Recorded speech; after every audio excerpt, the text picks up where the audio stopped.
சங்கீதம் 57ஆம் அதிகாரம். எனக்கு இரங்கும் தேவனே, எனக்கு இரங்கும். உம்மை என் ஆத்துமா அண்டிக்கொள்ளுகிறது. வெக்கினங்கள் கடந்து போகுமட்டும் உமது செட்டைகளின் நிழலிலே வந்து அடைவேன். எனக்காக யாவையும் செய்து முடிக்கப் போகிற தேவனாகிய உன்னதமான தேவனை நோக்கி கூப்பிடுவேன்.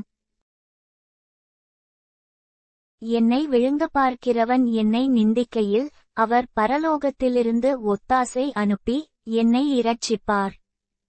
சேலா. தேவன் தமது கிருபையையும் தமது சத்தியத்தையும் அனுப்புவார். என் ஆத்துமா சிங்கங்களின் நடுவிலிருக்கிறது. தீயை இறைக்கிற மனுபுத்திரருக்குள்ளே கிடக்கிறேன். அவர்கள் பற்கள் ஈட்டிகளும் அம்புகளும், அவர்கள் நாவு கருக்கான பட்டயமுமாயிருக்கிறது. தேவனே, வானங்களுக்கு மேலாக உயர்ந்தருளும். உமது மகிமை பூமியனைத்தின் மேலும் உயர்ந்திருப்பதாக. என் கால்களுக்கு கண்ணியை வைத்திருக்கிறார்கள். என் ஆத்துமா தொய்ந்து போயிற்று. எனக்கு முன்பாக குழியை வெட்டி அதன் நடுவிலே விழுந்தார்கள். சேலா. என் இருதயம் ஆயத்தமாயிருக்கிறது. தேவனே, என் இருதயம் ஆயத்தமாயிருக்கிறது.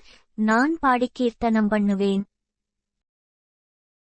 என் மகிமையே விழி, வீணையே சுரமண்டலமே விழியுங்கள். அதிகாலையில் விழித்துக்கொள்வேன். ஆண்டவரே, ஜனங்களுக்குள்ளே உம்மை துதிப்பேன். ஜாதிகளுக்குள்ளே உம்மை கீர்த்தனம் பண்ணுவேன்.